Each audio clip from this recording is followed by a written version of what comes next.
All right, grown-ups, it's just our time. I love the babies, but to help you, I gotta speak my mind. This segment's here to help you grow with book reviews, lessons, and things you'll be glad to know.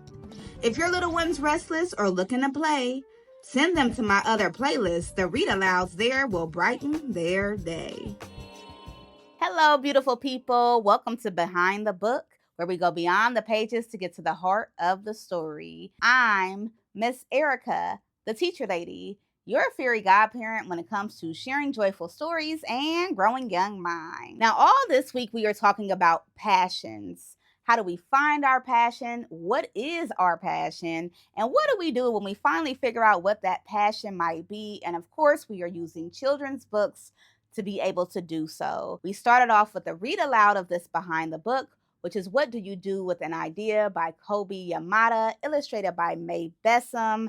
And now we are going to enter into the Behind the Book review, where we go beyond the pages to get to the heart of the story. In this review, we'll be going over the glows, what I think was done really well, the grows, what I think could have been done a little bit differently, who this book is for, how to utilize it as a resource to have more robust conversations with your little, and more. You ready? Let's grow. Summary in my own words. What Do You Do with an Idea is the story of a boy who is kind of going through and navigating life with this thing following him. And in the story, it's illustrated as almost like an egg. But there is this thing that is following him. And the more he tries to get away with the thing, the more it kind of bothers him. And the egg represents an idea, something that the boy thinks he should be doing, but it's just ignoring it and putting it off. By the end of the story, he decides to give the idea attention. And from there, we can only imagine or assume that his life changes for the better. It is a short, beautifully written story about a boy who is trying to ignore his passion, but it hunts him when he doesn't give it the attention that it needs. Take home message, and does it work for the target audience? So, the take home message is really that you have to feed the things that are in you. We as humans have passions. Sometimes it's a hobby, sometimes it's our job, whatever it might be, there is something that excites us, right? And that thing has to be fed. And that was really the take home message of the story. That idea you have to help that person, or to make something innovative, or to design something in terms of clothing, that idea has to have attention put towards it. You have to feed it or it will nag at you. So that was the take home message, and it was very clearly written for children. I would say 4 years old and up. I think with 4 year olds, they're going to be more intrigued by just the overall changes in the color because of how the book starts off versus how it changes. But you can still have a conversation about it. And then as that child gets older, around 6 years old, you can really start to explore what are the things that excite them and their own passions. Overall, the take home message is a solid one that we should all really keep close to our hearts, because it feels like the older we get, the harder it is to follow those passions. And this book is definitely a reminder: if you decide to ignore them, they do not actually go away. Instead, they will nag at you until you give it the attention that it deserves. Who should be adding it to their home library? I genuinely believe that this book is best suited for children who feel like they don't belong. Your children that feel weird or odd, the ones that feel like they don't fit in, the ones that just are kind of outcast in some ways.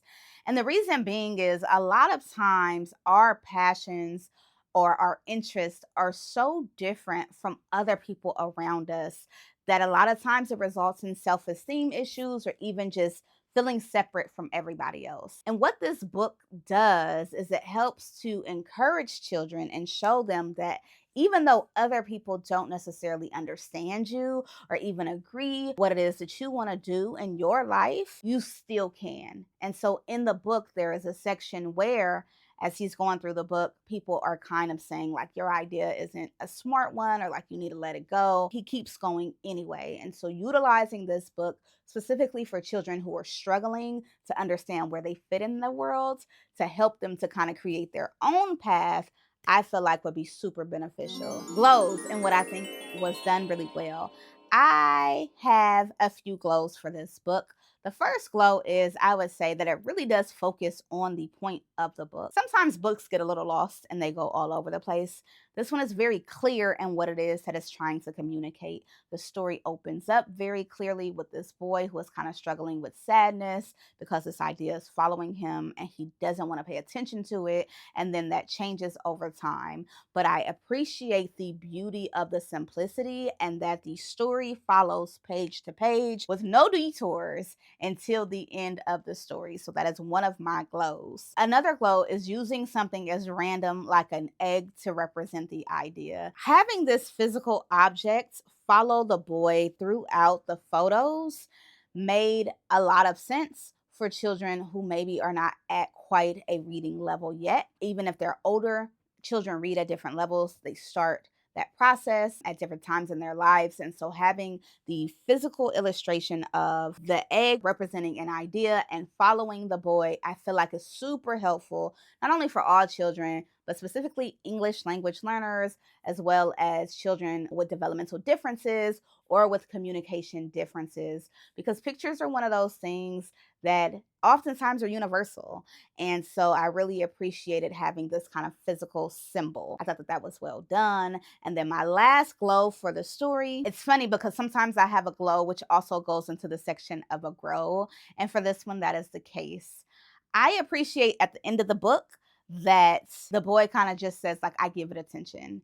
And I think that that is cool because we don't always know what the result of our passions will be. We just know that we'll be happier doing them.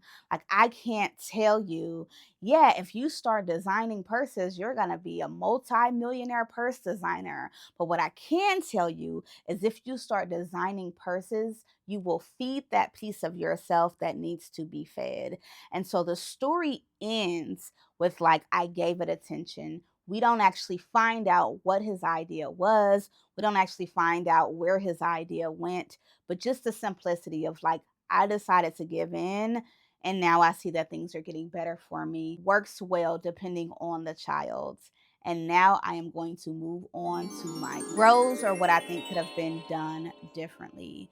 I think my only grow would have been to add a bit of substance in terms of clarity of how to explore or figure out what your idea is. And so the story kind of jumps right in with this idea, and I appreciate that. I appreciate the simplicity of the story, but I think having clarity on, like, what are the ideas I'm actually supposed to feed and what are the ideas that actually are not healthy and I need to leave them alone could be helpful for a topic in this way. That could even be done with a short note in the back of the book. But I think clarifying that an idea is connected to a passion, connected to a hobby, maybe an invention, but something that is positive, something that is exciting, and something that feels familiar for you, I think would have gone a long way in a book like this. So I don't have many grows. It was very well done. But if I had to say something, I would say let's clarify what ideas we actually need to be feeding versus which ones we should probably let go of. How to use this book to have a more robust conversation with your child. One of the things I would say is that as you were reading the story, I would stop. And so for this book, instead of reading the book and then having a discussion afterwards, which works better depending on the type of text that you're reading, this one I would say to have that conversation throughout the pages. The story is short enough to be able to add in 10 more minutes at bedtime to kind of talk and dialogue before you completely close out the book. And that could simply look like, what is your version of this egg? What is something you've really been thinking about doing? Like, I recently found out my daughter is really interested in fashion and in designing clothes. And so at her school, she has like a maker space and she was able to participate in that. And then in our home now, we're trying to learn how to sew to kind of help her to be able to follow the things that she wants to do. But I would not know that if it weren't for conversation and dialogue. And so using this book as a way to kind of unlock or explore your child's interests, I think is really helpful in terms of how to discuss. So as you're going through the story, stop, kind of connect with them, asking questions, offering your own passions or your own ideas, and then continue reading so that you can really understand what your child's passions are. And then from there, they can be fed in a way that works for your family dynamic and, of course, your finances. Okay. Final thoughts. What to do with an idea is truly this reminder that big dreams start in small ways. It's a reminder to not ignore the things that are nagging at you because they're probably nagging for a reason.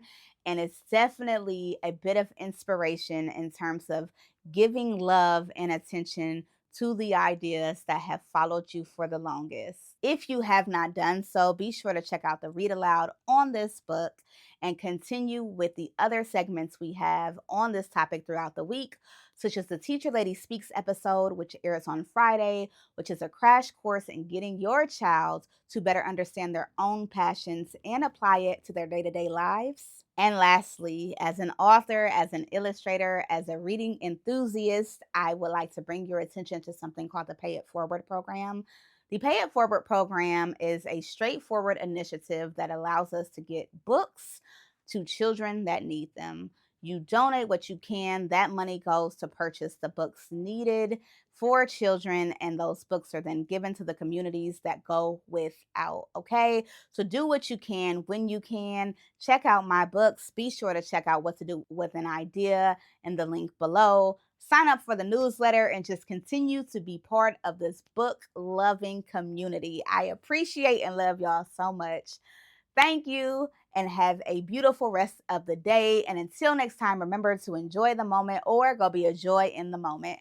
Bye.